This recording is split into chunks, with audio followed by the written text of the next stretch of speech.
The morning of September 11th, 2001, violently reshaped the global conversation around faith. In the wake of the attacks, the public discourse regarding religious extremism hardened, driven by a sudden, visceral awareness of the stakes of fundamentalism. Out of that cultural trauma emerged an intellectual countermovement known as New Atheism. Led by evolutionary biologist Richard Dawkins, this group demanded the active eradication of religious influence from the public sphere. The movement's most potent literary voice was Christopher Hitchens. A brilliant, combative essayist, Hitchens became the rhetorical spearhead of this secular crusade.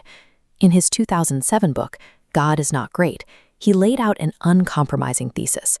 To Hitchens, religion is an active poison that ruins every human endeavor it touches, from politics and art to sexuality and education. By capitalizing on the deep societal anxieties of the early 2000s, he inverted the traditional view of faith. He reframed religion from a foundational moral pillar into an inherently violent, totalitarian threat. The public devoured the argument. The book shot to #1 on the New York Times bestseller list, widely praised by mainstream critics for its elegant, biting prose. Readers were drawn to what reviewers called his sledgehammer rhetoric. Hitchens prosecuted a scorched earth policy, deploying absolute negation and unyielding, relentless polemical attacks against every single form of belief.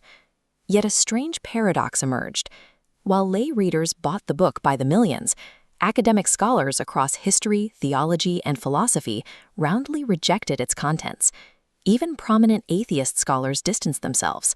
They characterized the text as intellectually shameful, noting that it relied on a series of criminal anecdotes rather than actual historical or textual scholarship.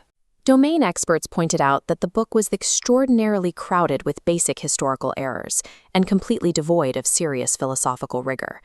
To understand the disconnect between the book's reception and its academic critiques, we have to look past the prose and evaluate the structural integrity of the arguments themselves. By dissecting the anatomy of his polemic, we can see exactly where rhetorical brilliance parts ways with philosophical truth. A central recurring tactic in Hitchens' work is the act of treating vastly different belief systems as identical to build a larger, more vulnerable target. Throughout the book, Hitchens uses the bizarre origins and unsavory histories of fringe sects and cults to indict the very concept of theism itself. He applies this same broad-brush technique to highly localized practices within Catholicism. By focusing his attacks on controversial figures like Mother Teresa, he attempts to discredit the entirety of the Christian faith. But as theologian Douglas Groothuis points out, this strategy misses the mark. The biblical worldview explicitly proclaims that there are many false gods and corrupt religious practices. Classical Christian theism actually agrees with Hitchens that the claims made by many fringe groups are absurd, false, and dangerous. To truly dismantle theism, a critic must engage with natural theology, the sophisticated, centuries-old philosophical arguments for a creator based on reason, nature, and logic, championed by thinkers like Thomas Aquinas. Hitchens almost entirely bypasses these rigorous arguments, waving away the philosophical case for a creator without any serious intellectual engagement. By attacking a straw man made of isolated abuses and cults, the sledgehammer misses the specific targets of formal philosophical theism. Defenders of the faith can easily sidestep his blows by simply agreeing that his targets are indeed false. This lack of specificity extends to his historical claims, particularly his repeated assertion that religion is fundamentally hostile to scientific free inquiry. He claims the early church deliberately destroyed ancient texts and constantly waged a violent war against scientific progress. But historians and sociologists note a massive contradiction here. The scientific revolution was born squarely within a Christian cradle in Europe. Modern science required a specific philosophical foundation to get off the ground. It relied on the axiom that nature was a good, rational, ordered system, designed by a mind, and therefore predictable to human investigation. Atheism posits that mindless matter precedes the appearance of minds, meaning human reasoning is an accidental byproduct of biology. If the universe is truly a result of impersonal chance, it's unclear why it should conform so perfectly to the abstract, logical structures of mathematics. Yet it does. a correspondence that even some non-theistic mathematicians have described as unreasonably effective and inexplicable within a purely naturalistic framework. Hitchens' historical blind spots extend into morality as well. He chronicles instances where religious individuals supported, or at least failed to oppose, totalitarian regimes like the Third Reich. Yet he commits glaring historical omissions to make this case. He reduces the fierce opposition of prominent theologians like Protestant pastor Dietrich Bonhoeffer to a single passing sentence.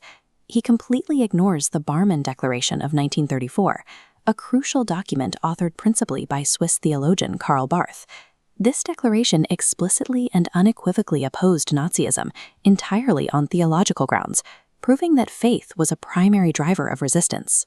This reveals a deliberate, scorched earth methodology.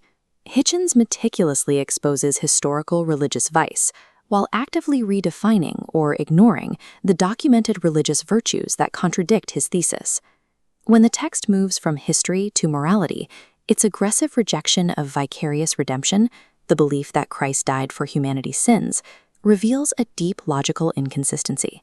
His core ethical objection is that it is absolutely immoral to transfer your personal guilt, or the penalty for your actions, to another person. To see how this logic holds up under pressure, we can look at a 2007 live debate between Hitchens and Christian theologian Alister McGrath. During this exchange, Hitchens argues that theological scapegoating abolishes personal responsibility.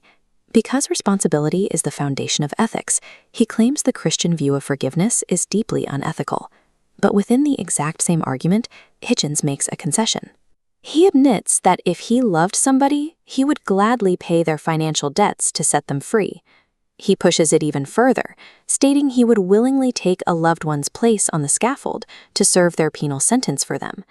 He defines voluntarily assuming another's penalty as profound love, yet brands that exact mechanism in theology as immoral. To avoid conceding the Christian framework's validity, he manipulates the definition of responsibility in real time, causing a argument to collapse. When the Sledgehammer rhetoric is stripped of its prose and subjected to formal logical mapping, it crumbles under its own contradictions. Zooming out, we see that Hitchens relies heavily on a scavenger methodology. He scours human history and the natural world, specifically hunting for the worst examples of ignorance, dysfunction, and cruelty. He points to physical pain and biological inefficiencies in nature as absolute proof that a designer cannot exist.